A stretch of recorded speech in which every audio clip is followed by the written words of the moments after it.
Listen to this synth. It is clean, it is perfect, it is high definition, and that is exactly why it sounds like garbage. Modern VSTs are too good for their own good. They have zero soul, zero grit.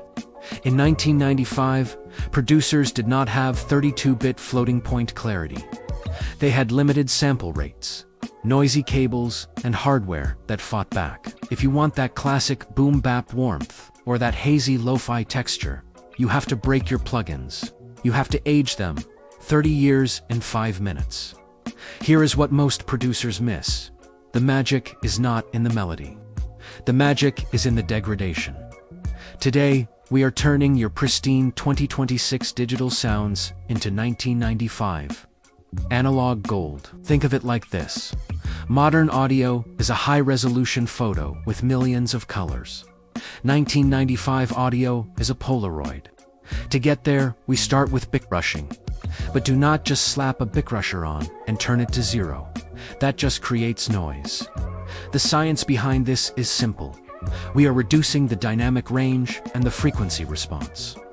In the 90s, samplers like the SP1200 operated at 12 bits. This created a ringing artifact in the high end.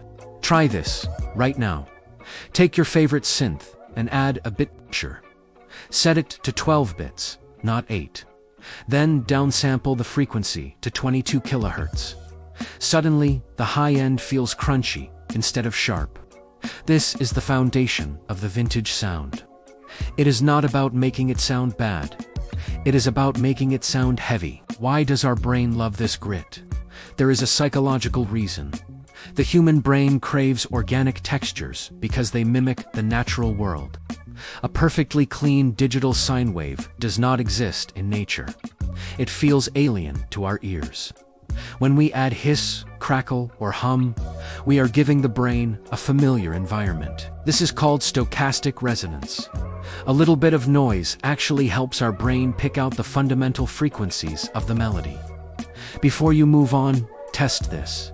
Add a layer of vinyl crackle or tape hiss to your track. Keep it low, just barely audible. Your brain will suddenly perceive the melody as real and physical, rather than just data. In 1995, everything went to tape. Tape is not just an effect, it is a compressor and an EQ at the same time. When you push a signal onto tape, the loud parts smush down. This is called saturation. It adds odd harmonics that make a sound feel thick. To do this in your DAW, use a saturation plugin. But here is the pro tip. Do not put it at the end of your chain. Put it at the beginning. You want to drive your other effects into that warmth. This one thing will change how you hear music forever. It glues the transients together. Your drums will stop sitting on top of the mix and start sitting inside the mix. Hardware is imperfect. Motors in old tape decks or turntables never spin at a perfectly constant speed. They wobble. This creates wow slow pitch changes and Flutter fast pitch changes. This is the secret to that lo-fi aesthetic. If your pitch is 100% perfect, it sounds robotic. To fix this, use a vibrato plugin or a pitch shifter. Set the depth to something tiny, like 2% or 5%. Set the speed to be irregular. This creates a dreamy feeling.